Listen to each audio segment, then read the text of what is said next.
பாதங்களில் இருக்கக்கூடிய நரம்புகளினுடைய முடிச்சுகள் அந்த முடிவுக்கு நம்ம என்ன பண்ணுறோன்னா ஒரு அழுத்தம் கொடுக்கும்போது உடம்பு முழுக்க இருக்கக்கூடிய நரம்புகளுக்கு ஒரு மிகப்பெரிய ரிலாக்ஸேஷன் கிடைக்குது. பலவிதமான மன அழுத்தங்கள், பலவிதமான பிரச்சனைகளால் நம்ம மனசு உள்ளே போகும்போது நம்ம எல்லாத்தையுமே மெக்கானிக்கலாக பண்ண ஆரம்பிக்கிறோம். நான் வந்து ஒரு விழிப்புணர்வோடு இருக்கணும் அப்படின்னா, ஒரு ஃபோக்கஸோடு இருக்கணும்னா என்ன முத்திரை அப்படின்னு கேட்டிருக்காங்க. அதுக்கு உங்களுக்கு நான் ஒரு முத்திரை சொல்லித்தரேன். கோவப்படுறதுனாலையோ கத்துறதுனாலையோ எந்த வேலையும் நடக்கிறதில்ல. ஆனால் என்னால் அப்படி இருக்க முடியல அப்படிங்கிறவங்க முதல்ல மூச்சு பயிற்சி பண்ணுங்க.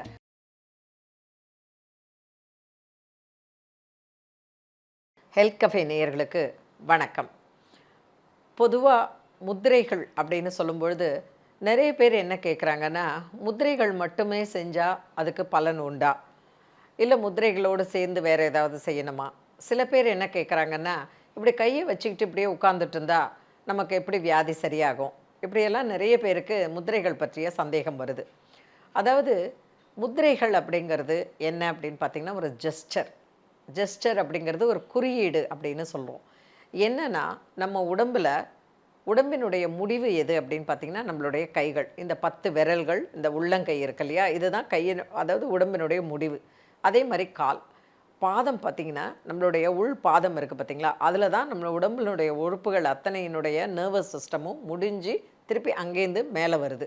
இதுதான் நம்மளுடைய உடம்பினுடைய எண்டு. மற்ற இடம்லாம் பார்த்தீங்கன்னா, நம்ம தோல் போர்த்தி இருக்குது. எண்டு வந்து இந்த இடத்துல தான் இருக்குது. நம்மளுடைய 10 விரல்கள், உள்ளங்கை, அதே மாதிரி பார்த்தீங்கன்னா நம்மளுடைய கால்கள்.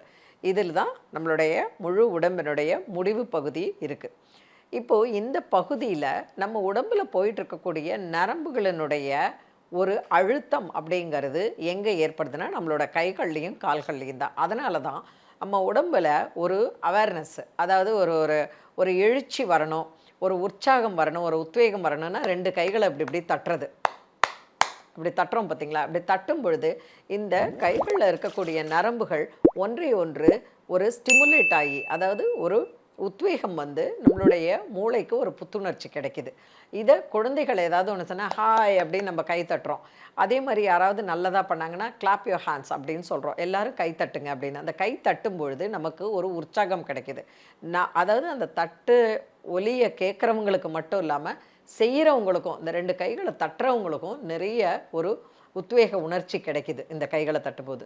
அதே மாதிரி கால்கள். கால்களை எப்படி தட்ட முடியும்? கால்கள் வந்து தரையில் பதிஞ்சு இருக்கும்போது கால்களை தட்ட முடியாது. அதனால் அந்த கால்களுக்கு ஒரு மசாஜ். அப்போ நைட்டு படுக்க போகும்போது கொஞ்சோண்டு தேங்காய் எண்ணெய் எடுத்து, அந்த இல்லை ஏதாவது க்ரீம் எடுத்து காலுக்கு நல்ல ஒரு 3லிருந்து 5 நிமிஷம் மசாஜ் கொடுக்குறோம். இதை பாத வர்மம்னு சொல்கிறோம். பாதங்களில் இருக்கக்கூடிய நரம்புகளினுடைய முடிச்சுகள், அந்த முடிவுக்கு நம்ம என்ன பண்ணுறோன்னா ஒரு அழுத்தம் கொடுக்கும்போது உடம்பு முழுக்க இருக்கக்கூடிய நரம்புகளுக்கு ஒரு மிகப்பெரிய ரிலாக்ஸேஷன் கிடைக்குது. இதை டெய்லி நைட்டு படுக்க போகும்போது ஒரு 5 சொட்டு 6 சொட்டு தேங்காய் எண்ணெய் எடுத்துக்கோங்க. அதோட ஒரு 5, 6 சொட்டு தண்ணி சேர்த்துக்கோங்க. 2த்தையும் இப்படியே நல்லா கைகள் அப்படியே பிடிச்சிங்கன்னா ஒயிட் கலரில் ஒரு நுரை மாதிரி அழகாக வரும், இல்லை வெள்ளையாக வரும். கைகளை நல்லா தேய்ச்சிட்டு உங்களுடைய பாதங்களில் நல்லா அதை நல்லா ரப் பண்ணுங்கள். வலது பாதத்துக்கு இடது கையும், இடது பாதத்துக்கு வலது கையும் வச்சு நல்லா ப்ரெஸ் பண்ணுங்கள். நல்லா அழுத்திட்டு அதுக்கப்புறம் ஒரு துணியோ அல்லது வெட்டிஷ்யூவோ எடுத்து நல்லா தொடச்சிட்டு படுத்துக்கங்க. இந்த மசாஜ் பண்ண பிறகு நீங்கள் நடக்கக்கூடாது. நடந்தீங்கன்னா அந்த பிரயோஜனமே இருக்காது. ஸோ படுக்க போகிறதுக்கு முன்னாடி சில பேர் சொல்லுவாங்க, என்னோடய பெட்ஷீட் எல்லாம் எண்ணெய் ஆகிடும், என்னோடய பெட்ஷீட்டில் எல்லாம் வந்து க்ரீம் ஆகிடும். பரவாயில்லைங்க, உடம்பை விட மிகப்பெரிய ஒரு இது ஒன்றுமே இல்லை. அப்படி வேணும்னா உங்களுக்கு ஒரு பழைய பெட்ஷீட்டோ இல்லை பழைய துணியோ ஏதாவது எடுத்து போட்டுட்டு கால் படுற இடத்துல அதை போட்டுக்கோங்க. ஸோ இந்த பாத வர்மம் அப்படிங்கிறது என்ன? பாதத்துக்கு வர்மத்தில் ஒரு அக்யூப்ரெஷரோ அக்யூபஞ்சரோ பண்ணுறது பாதவர்மம்னு சொல்லுவோம். ஆனால் மசாஜ் பண்ணுறதும் ரொம்ப ரொம்ப இம்பார்ட்டண்ட். அந்த பாதத்தினுடைய அதை நம்ம காலை வந்து தரையில் வைக்கிறோம் இல்லையா, அந்த உள்பகுதி அந்த இடத்துக்கு நல்ல ஒரு மசாஜ் கொடுத்துட்டு படுத்துக்கங்க. அடுத்தது முத்திரைகள் அப்படின்னு சொல்கிறோம் இல்லையா, இந்த முத்திரைகள் அப்படிங்கிறது எதனால் பண்ணுறோம்? இப்போ உட்காந்துட்டு முத்திரை பண்ணால் உடனே அதுக்கான பலன் கிடைச்சிடுமா அப்படின்னா உடனே கிடைக்காது. இதை தொடர்ந்து பண்ணுறது மூலமாக ஒன்று. 2வது பாயிண்ட்டு, நம்ம மனசில் என்ன பிரச்சனைகளுக்காக அந்த முத்திரையை பண்ணுறோம் அப்படிங்கிறத மனசில் அழுத்தமாக நினச்சிக்கிறது. 3வது, இப்படி நான் தொடர்ந்து செய்யும் பொழுது எனக்கு அந்த அந்த பயிற்சியினால் எனக்கு பலன் கிடைக்குது அப்படின்னு நம்புறது. 4வது, இந்த பயிற்சியை பண்ணும்பொழுது என்னுடைய உடம்பில் இருக்கக்கூடிய உறுப்புக்கு ரத்த ஓட்டம் போகுது அப்படிங்கிறத நினச்சி பண்ணுறது. 5வது தொடர்ந்து பண்ணக்கூடியது. அதாவது கன்சிஸ்டண்ட்டாக இருக்கணும், தொடர்ந்து பண்ணணும். ஒரு 4 நாள் பண்ணிவிட்டு உடனே அதை விட்டுட்டு எனக்கு பலனே கிடைக்கல அப்படின்னு சொல்லக்கூடாது. ஸோ எதை செஞ்சாலும் தொடர்ந்து இப்போ நம்ம பண்ணுறோம் இல்லையா, 48 நாள் ஒரு மண்டலம் அப்படின்னெல்லாம் சொல்கிறோம். ஏன் 48 நாள் அப்படிங்கும்பொழுது உடல் வந்து அந்த பழக்கத்திற்கு அடிமையாகுது. அடிமையாகிறது அப்படிங்கிறத விட டியூன் ஆகிறதுன்னு சொல்லலாம். பொதுவாக வெளியில் சொல்லும்போது நீ இதை பண்ணு, உனக்கு அந்த ஹேபிச்சுவேஷன் ஆகிடும், அந்த பழக்கத்துக்கு அது அடிமை ஆகிடும் அப்படின்னு சொல்லுவோம். அடிமை அப்படிங்கிறது இந்த இடத்துல வந்து தவறான ஒரு இது கிடையாது. உடல் வந்து என்ன பண்ணுதுன்னா அந்த பழக்கத்திற்கு தன்னை ஆட்கொள்ளுக்கிறது, ஆட்படுத்தி கொள்வது அப்படிங்கிறது ஒன்று. 2வது என்ன அப்படின்னு பார்த்தீங்கன்னா, அந்த பழக்கம் நம்ம உடம்பில் உள்ளே போய் டியூன் ஆகிறது. சக்கரங்கள்னு சொல்கிறோம் இல்லையா, நம்ம மூலாதாரம், சுவாதிஷ்டானம், மணிப்பூரகம், அநாகதம், விஷுப்தி, ஆங்கை, சஹஸ்ரா அப்படின்னு சக்கரங்கள் சொல்கிறோம்ல, அதை நம்ம ஸ்கேனில் பார்க்க முடியுமா? பார்க்க முடியாது. அது சூக்ஷ்ம சக்கரங்கள். அது எல்லாமே டியூன் ஆகுது. எப்படி அப்படின்னா, சில பல பழக்கத்தின் மூலமாகவும் சில பல பயிற்சிகள் மூலமாகவும் அது வருதுன்னு சொல்லலாம். இப்போது அவேர்னஸ் அப்படின்னு சொன்னோம். ஒரு பியூட்டிஃபுல்லான வேர்டு அந்த ஆங்கிலத்தில் இருக்குது அப்படின்னா அது அவேர்னஸ். தமிழில் விழிப்புணர்வு அப்படிங்கிறோம். விழிப்புணர்வுனா என்ன? எந்த செயலை செய்தாலும் அதை நம்மளுடைய மனசையும் உடம்பையும் கொண்டு போய் வச்சு பண்ணுறதுக்கு பேர் தான் அவேர்னஸ் ஆர் விழிப்புணர்வு அப்படின்னு சொல்கிறோம். ஃபோக்கஸ் அப்படின்னு சொல்கிறோம். ஃபோக்கஸ் பண்ணி பண்ணும்பொழுது முழுமையான முறையில் அந்த பலன் நமக்கு கிடைக்குது.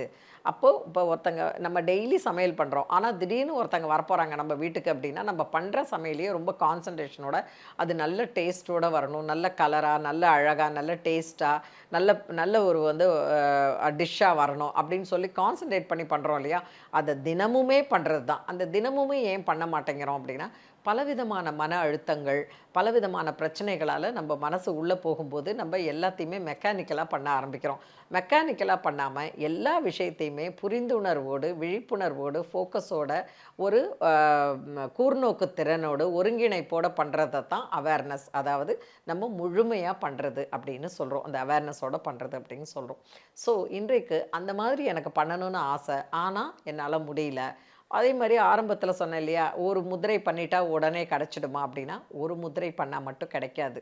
அந்த முத்திரையே தொடர்ந்து பண்ணுறது மூலமாகவும், அதோடு சேர்ந்து தியான பயிற்சி, அதோடு சேர்ந்து யோக அதாவது ஆசன பயிற்சி, ஆசன பயிற்சிகள்லாம் சேர்ந்து பண்ணும்பொழுது தான் அதற்கான பலனை கிடைக்கும். இப்போ ஒரு எபிசோட்லேயே எல்லாத்தையுமே சொல்லி கொடுத்துட முடியாது. உங்களுக்கு இப்படியெல்லாம் இருக்குது அப்படிங்கிற ஒரு விழிப்புணர்வை கொடுக்கறது தான் இந்த மாதிரியான நிகழ்ச்சிகள். இதை தொடர்ந்து நீங்கள் என்ன பண்ணணும்னா பயிற்சி எடுத்துக்கணும்.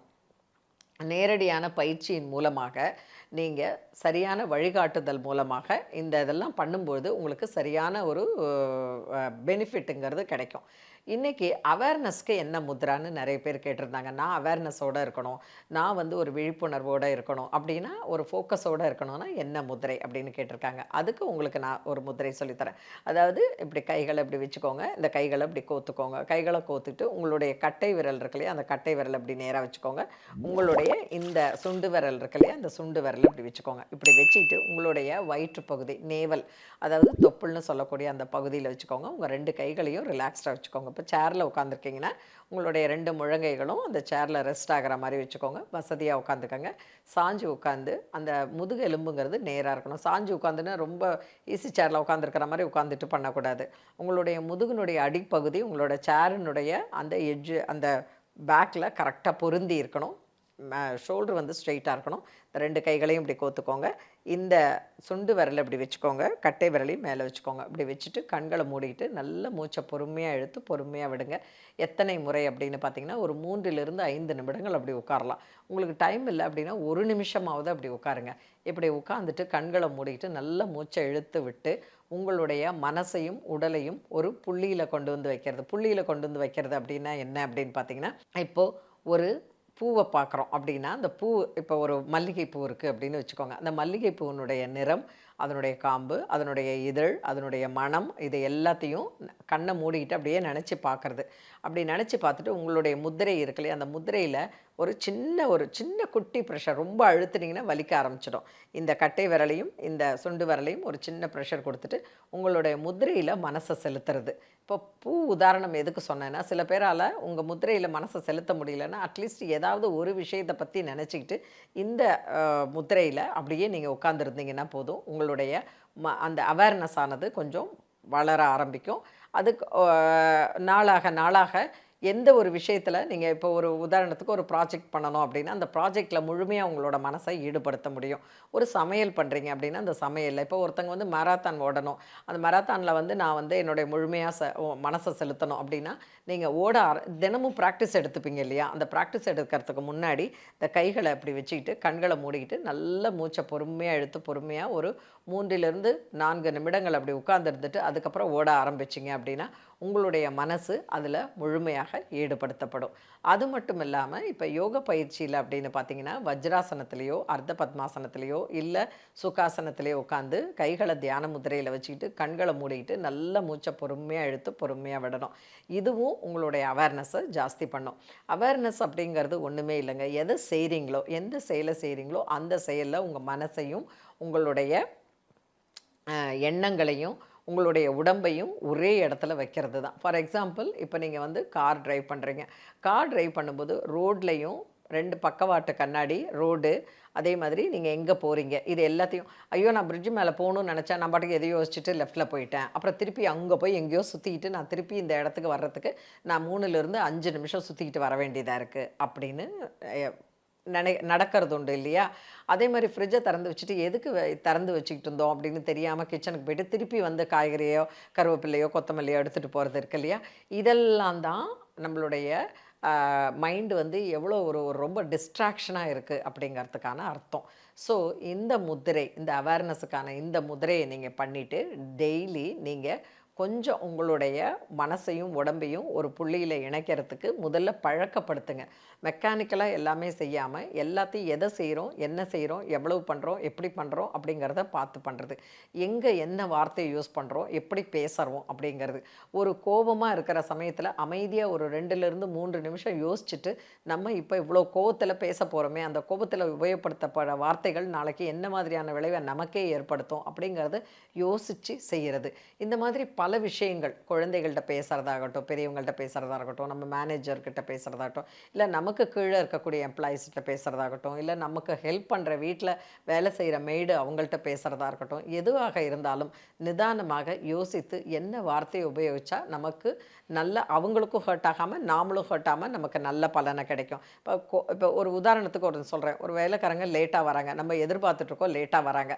ஆனால் அவங்கக்கிட்ட உடனே என்ன நீங்கள் இந்த மாதிரி லேட்டாக வர, எப்போ பார்த்தாலும் நீ இந்த மாதிரி தான் பண்ணுற, இந்த மாதிரி பண்ணால் நல்லாவே இல்லை நீ அப்படின்னு கோவப்பட்டாங்கன்னா, இல்லைம்மா எனக்கு தலைவலி இன்றைக்கி நான் லீவ் சொல்லிட்டு போகிறதுக்கு தான் வந்தேன் அப்படின்ட்டு பட்டுன்னு போயிட்டான்னு வச்சுக்கோங்க. அவ்வளோதான், நமக்கு வேலையே நடக்காது. அவங்களுக்கும் பிரச்சனைகள் இருக்கலாம், அவங்களுக்கும் கஷ்டங்கள் இருக்கலாம், அவங்களும் வேணும்னு அப்படி செய்கிறது இல்லை. நீங்கள் என்ன பண்ணணும் அப்படின்னா அவங்க வந்தோன்னே இங்கே பாருமா, நான் 8 மணிக்கு உன்னை எதிர்பார்த்து நீ 8:30க்கு வந்து நிற்கிறேன், நான் 9 மணிக்கெலாம் வெளியில் போகணும், தயவு செஞ்சு கொஞ்சம் இந்த வேலைகளையெல்லாம் சீக்கிரம் பண்ணிவிடுங்க, இந்த வேலைகளையெல்லாம் நாளைக்கு நீங்கள் சீக்கிரம் வந்து பண்ணிட்டீங்கன்னா எனக்கு நல்லாயிருக்கும், தயவு செஞ்சு கொஞ்சம் சீக்கிரம் வாங்க அப்படின்னு சொன்னீங்கன்னா அவங்களுக்கும் ஐயோ நம்ம லேட்டாக வந்து அவங்கள கஷ்டப்படுத்துகிறமேனு கில்ட்டு அவங்களுக்கும் இருக்கும்.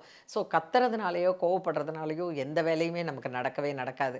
உதாரணத்துக்கு இன்னொன்று சொல்கிறோம். ஒரு ஹோட்டலுக்கு போகிறோம், நம்ம ஒரு தோசை ஆர்டர் பண்ணுறோம். உதாரணத்துக்கு ஒரு ரவா தோசை ஆர்டர் பண்ணுறோம்னு வச்சுக்கோங்க. அவங்க கொஞ்சம் மாவா எடுத்துகிட்டு வந்து வச்சாங்க அப்படின்னா அவங்கள்ட்ட வந்து என்ன நினச்சிட்டு இருக்கிறீங்க, தோசை இந்த மாதிரி கொண்டு வந்து கொடு அப்படின்னு கத்தாமல், சட்னி சாம்பார்லாம் ரொம்ப நல்லா இருக்குது, ரொம்ப டேஸ்ட்டாக இருக்குது, ஆனால் தோசை இப்படி பண்ணியிருக்கீங்களே, இதை கொஞ்சம் எடுத்துகிட்டு எனக்கு நல்ல தோசையாக கொண்டு வந்து கொடுத்தீங்கன்னா எனக்கு சந்தோஷமாக இருக்கும் அப்படின்னு சொன்னால், சாரி சார் அப்படின்னு சொல்லிவிட்டு அவங்க எடுத்துகிட்டு போயிட்டு நல்லதாக கொண்டு வந்து கொடுப்பாங்க. நீங்கள் எப்படி முருகலாக கேட்குறீங்களா, எப்படி கேட்குறீங்க அப்படின்னு கேட்டு கொண்டு வந்து கொடுப்பாங்க. ஸோ கோவப்படுறதுனாலையோ கத்துறதுனாலையோ எந்த வேலையும் நடக்கிறதில்ல. ஆனால் என்னால் அப்படி இருக்க முடியல அப்படிங்கிறவங்க முதல்ல மூச்சு பயிற்சி பண்ணுங்கள், முத்திரை பயிற்சி பண்ணுங்கள், தியான பயிற்சி பண்ணுங்கள். முதல்ல உங்களை நீங்கள் தளர்வாக இருக்கிறதுக்கு பண்ணுங்கள். ஆஃபீஸ்லேருந்து வந்த உடனேயே முதல்ல நீங்கள் என்ன பண்ணுங்கன்னா, உங்களோட உடைகளை களைஞ்சிட்டு ஒரு ஷார்ட்ஸும் டிஷர்ட்டும் போட்டுக்கிட்டு தரையில் ஒரு பாயை போட்டு முதல்ல உங்களை தளர்வாக இருக்க வைங்க. இதுக்கு தேவையானது ஒரு 10 நிமிஷம் தான். உங்கள் உடம்பை வெறுமனே அந்த ஹார்ட் சர்ஃபேஸில் கைகளையும் கால்களையும் வச்சுட்டு கண்களை மூடிக்கிட்டு நல்ல மூச்சு பயிற்சி பண்ணிவிட்டு ஒரு 10 நிமிஷம் கழித்து காலை நல்லா ஸ்ட்ரெச் பண்ணிவிட்டு கைகளை மேலே கொண்டு போய் நல்லா ஸ்ட்ரெச் பண்ணுங்கள். கைகளை நல்லா மேலே ஸ்ட்ரெச் பண்ணிவிட்டு காலையும் நல்லா ஸ்ட்ரெச் பண்ணிவிட்டு அதுக்கப்புறமா நீங்கள் எழுந்து உங்களுடைய ஈவினிங் வேலையை பார்க்க ஆரம்பிச்சிங்கன்னா அவ்வளோ கான்சன்ட்ரேஷன் கிடைக்கும். இந்த 10 நிமிஷம் உங்களுக்கு அடுத்த 4லிருந்து 5 மணி நேரம் நீங்கள் படுக்க போகிற வரைக்கும் கிடைக்கக்கூடிய அந்த நிம்மதியான நேரம்ங்கிறது அந்த 10 நிமிஷத்தில் கிடைக்கும். ஸோ இதை தயவு செஞ்சு ப்ராக்டிஸ் பண்ணுங்கள். நான் சொன்ன முதிரையும் பயிற்சி பண்ணுங்கள். அதோடு சேர்ந்து ஒரு சுகாசனத்திலேயோ இல்லை பத்மாசனம் வேண்டாம், ஒரு சுகாசனத்தில் பண்ணுங்கள். ஏன்னா பத்மாசனத்தில் பண்ணும்போது கால் வலிக்க ஆரம்பிச்சிடும். சுகாசனத்தில் சாதாரணமாக சம்மணம் போட்டு உட்காந்து கைகளை தியான முதிரையில் வச்சுட்டு நல்ல மூச்சு பயிற்சி பண்ணுங்கள். பாருங்கள். உங்களுடைய நாள் அப்படிங்கிறது ஒவ்வொரு செயல்லையும் இருக்குது. அந்த ஒவ்வொரு செயல்லையும் உங்களோட அவேர்னஸ், அதாவது ஒரு விழிப்புணர்வோடு உங்களுடைய மனசையும் உடம்பையும் ஒரு புள்ளியில் வச்சு செயல்படுத்துனீங்கன்னா நீங்கள் செய்கிற அத்தனை வேலைகளையும் வெற்றி என்பது உங்களுக்கு கை மேலே கிடைக்கும். மீண்டும் சந்திப்போம். வணக்கம். இந்த வீடியோ உங்களுக்கு பிடிச்சிருந்தா லைக் பண்ணுங்க, ஷேர் பண்ணுங்க, கமெண்ட் பண்ணுங்க. மறக்காம ஹெல்த் கஃபே தமிழ் சேனலை சப்ஸ்கிரைப் பண்ணிட்டு பெல் பட்டனை கிளிக் பண்ணிடுங்க.